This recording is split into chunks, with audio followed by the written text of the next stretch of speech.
Hey there everyone, this is Samuel Johnson and welcome back to the Lyoko Retrospectives, and today we're going to be discussing episode 51 of Code Lyoko Revelation, and oh boy is the title apropos. In this case, in this episode, the group manages to go back into Carthage and, as per usual, they're trying to get more information.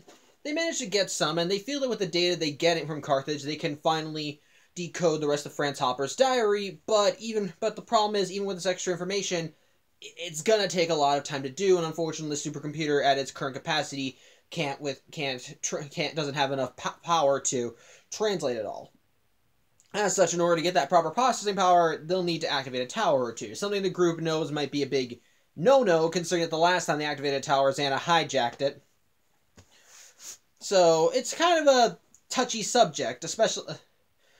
As such, they decide, but unfortunately, it's the only one they can. It's the only plan they have. So, as such, Jeremy stays at the factory to keep everything going, while Yumi, Ulrich, and Odd Odd, and Aelita go to school. Of course, it seems just like a regular school day. Everything's going well, but however, during the school day, Odd gets a text from a mystery number claiming to be a secret admirer who wants to meet him in the woods and who wants to, well, hook up with him. Of course, if you've watched Code Lyoko enough, you should know this is a trap, especially because it doesn't give her name, but Odd's the stupid one, so he falls for it. Or at least he's girl crazy. I don't care. I don't know. I'm sorry if you're an Odd fan, but yeah. So he goes into the woods and decides to meet this girl. And of course, as this happens, it turns out Xana's activated a tower, so Jeremy calls everyone back to try and get them to deactivate, so they can deactivate it and stop whatever Xana's doing. But of course, with Odd, things kind of go the way you expect as he goes into the woods and he gets jumped. He gets jumped and he seems to disappear. The group can't seem to contact him, and the next time we see his phone, it's just lying on the ground and he's missing. And so the group just decides they'll just go in ahead of him and he'll just go in ahead of him and they can catch up with him later, or he can catch up with him later. So Aelita, Yumi, and Ulrich get virtualized and sent to Lyoko, but shortly after they're virtualized, Odd shows up and says he's ready to go. Although he seems a bit cold, he seems to snap at Jeremy when he asked him where he was. And of course, to make things even worse, when Odd gets virtualized, it says there's something wrong with his virtualization process, but Odd says everything's fine, he's on Lyoko. And of course, we, the audience, know that something is up, and yeah, it turns out it's actually a trick. It turns out it's all a trick. As we see later in the episode, it turns out that the Odd that went into Lyoko is another polymorphic clone, one of those shapeshifters. And the real Odd is actually in a drain in the Hermitage estate, while a faucet is on. Essentially, it's like an underground It's like an underground. I don't want to say reservoir, but it's like an. But I guess it could be a reservoir, but it's just essentially it's just one large tunnel with one way in. Essentially, this one grate with one grate above, and there's a faucet on right by it that is slowly draining water into it, and yeah, there is no way out. And Odd is stuck in there. In other words, Odd is trapped in a slowly. Essentially in a box that is slowly filling up with water, and he can't get out. So yeah, it's a nice little bit of Xana being a spiteful jackass. Well, as such the polymorphic clone goes in. As such, yeah, the instant the clone goes into Lyoko, Xana deactivates the tower, and so the group just wonders what the heck's going on, but they, instead of thinking that maybe there's a trap, they decide, screw it, don't look a gift horse in the mouth. Let's just go ahead and try and activate a tower to get them to try and so we can decode Franz Hopper's diary. As such, they go to the nearest tower, and Aelita goes in, and Jeremy activates it so they can get the extra data. And of course, as you do, Xana's monsters show up, specifically 3 tarantulas. And ultimately, this is when the clone shows its hand, as when the tarantula shows up, it shoots Yumi in the back and devirtualizes her. As such, it then tries going for Odd, it tries going for Ulrich. This is why I got their names mixed up when I was a kid. I keep getting stuff like that mixed up. As such, it goes after Ulrich, and As such, Ulrich is now stuck between a rock and a hard place, and so he has to run away while the clone flies after him. In the meantime, the tarantulas go to the tower and stand guard, and it turns out that this was all part of Xana's plan. He figured out what they were going to do, and so what he wants to do is that while they're decoding the diary, his plan is to hijack the tower like he did before, and since the tower is connected to Jeremy's personal servers, it means Xana would have complete access to that. Meaning, he would be able to pretty much wipe everything that Jeremy has done. He'd be able to wipe away Franz Hopper's diary, all the programs he wrote, which includes the weapons and the vehicles, and yes, Ileda's devirtualization program. Meaning that essentially they would be screwed. They would just lose everything, so they have to stop that, and unfortunately the clock is ticking.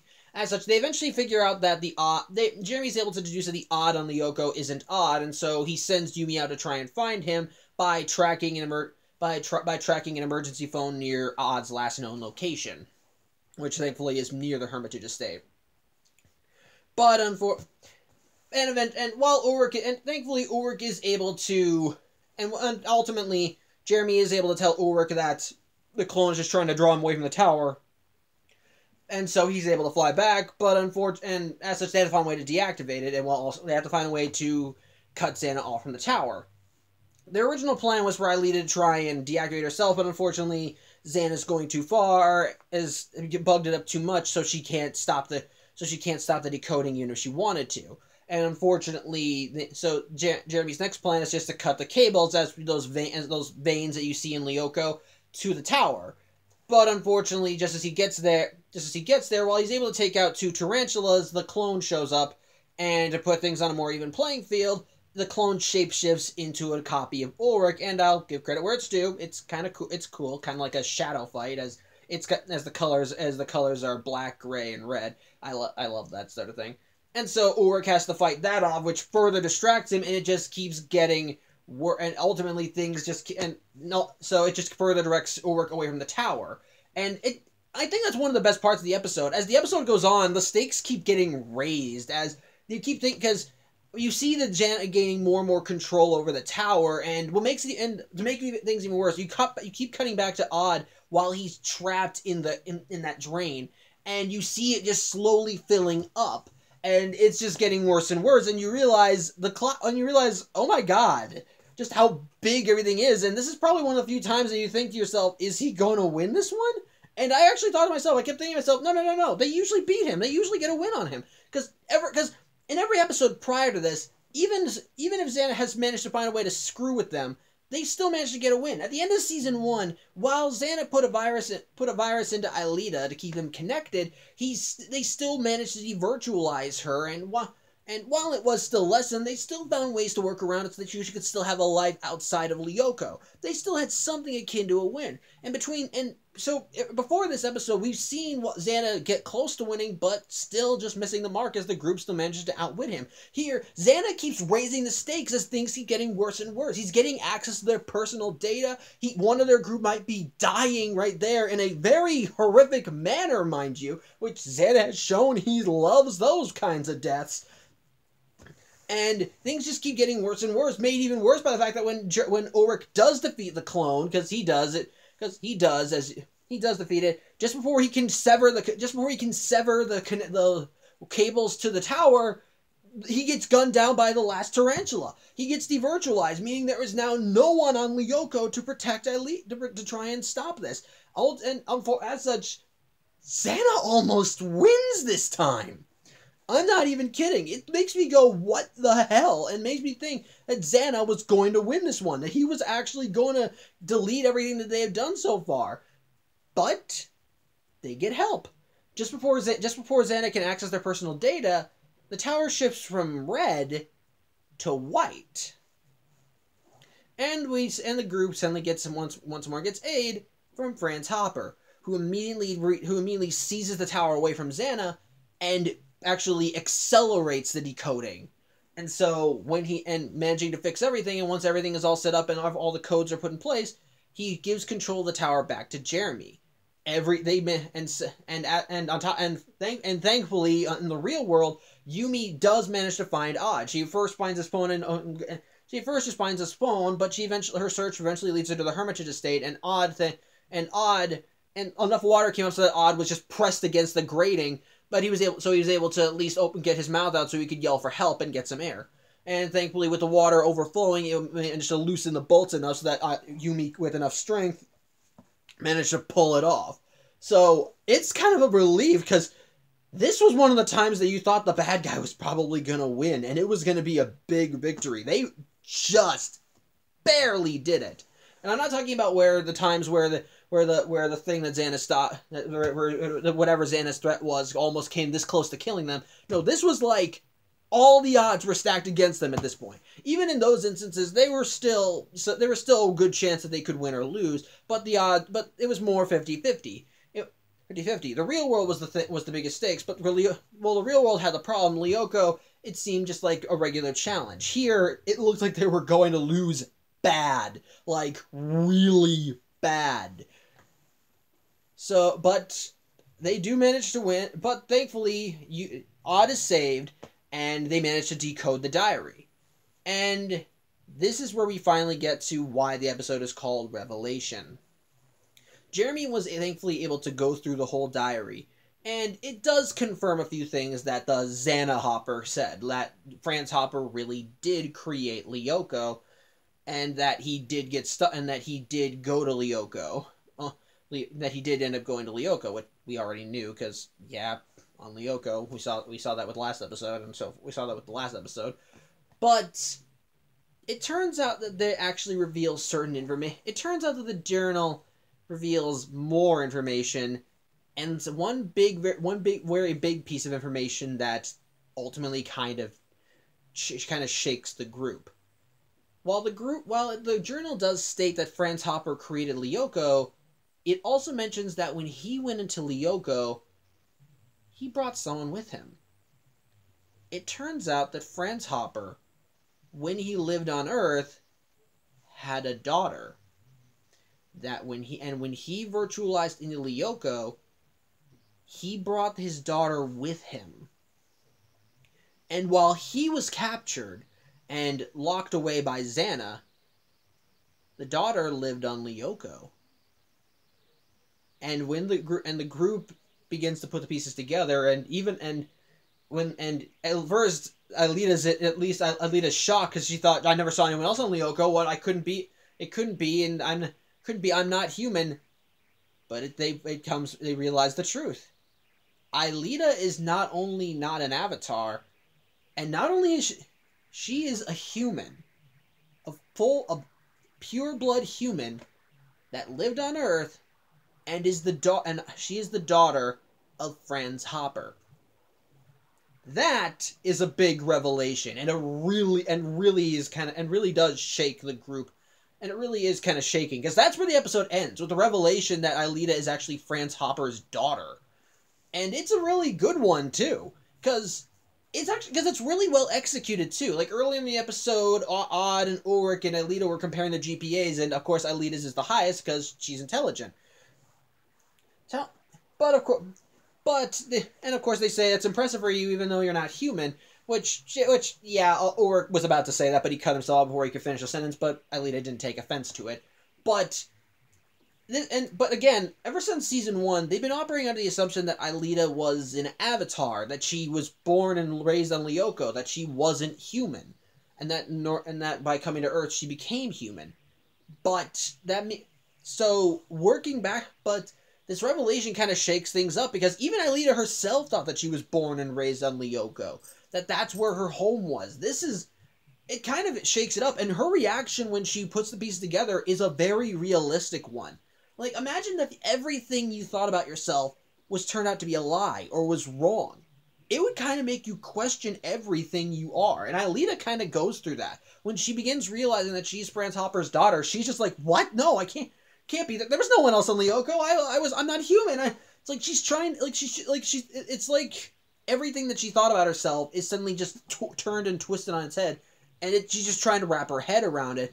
And you can just see the shock in her eyes as her mind is trying to comprehend the information that she's learned. Even Jeremy even when Jeremy reveals the information, he delivers it in a way that shows that even he doesn't know how to comprehend it. He doesn't that Aelita this whole time was human.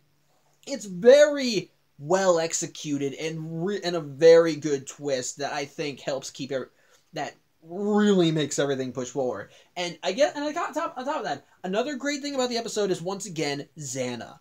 Of course, like I said, season 2 Xana is leagues above Xana from season 1. Well, season 1 Xana was the definite threat.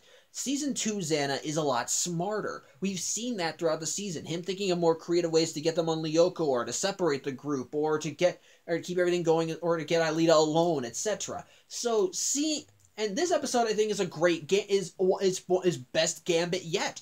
He realizes that they're going to tap into the data, but rather than try and stop them, he lets things go forward, but he just places up time bomb. He targets what is again the stupidest member of the group. No offense to any odd fans out there. Gets him alone with an obvious trap. Gets rid of him. Puts him in a place where he will puts him in essentially a death trap.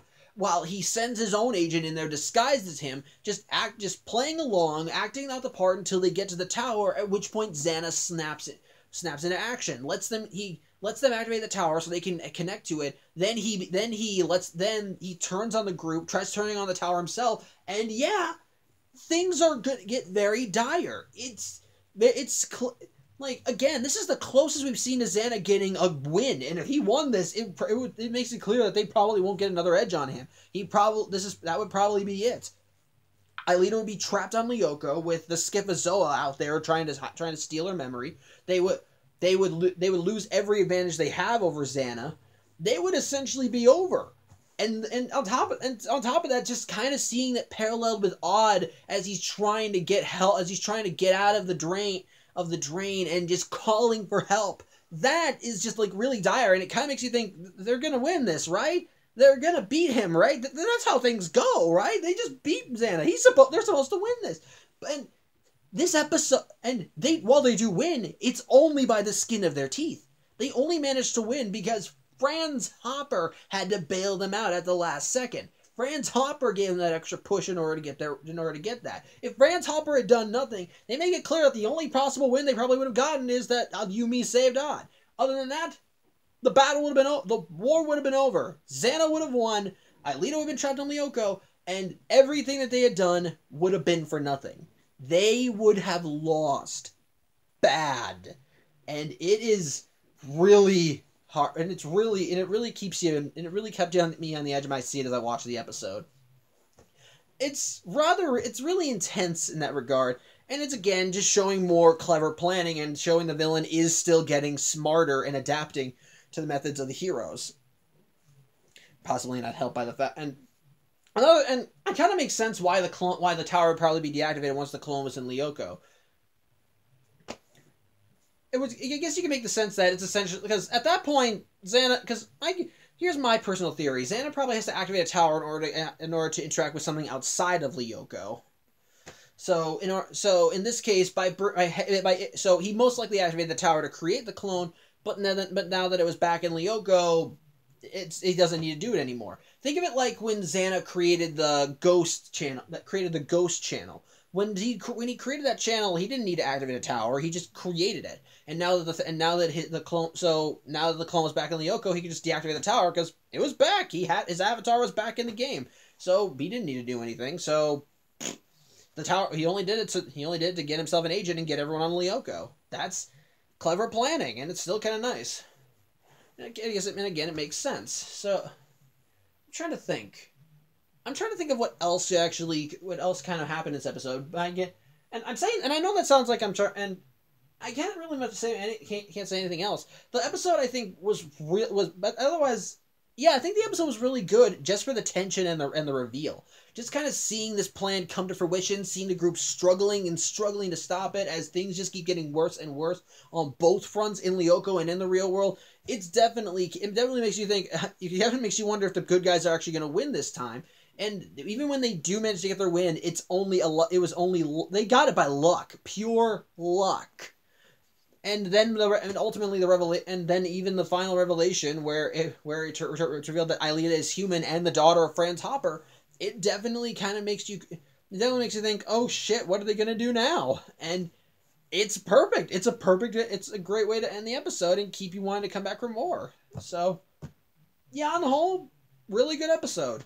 Great tension, great action, great villain, great plan, great plot reveal and details. Overall, really damn good episode. So, yeah, that's about it. Thank you for watching. I'm Samuel Johnson, and I'll see you next week. Take care.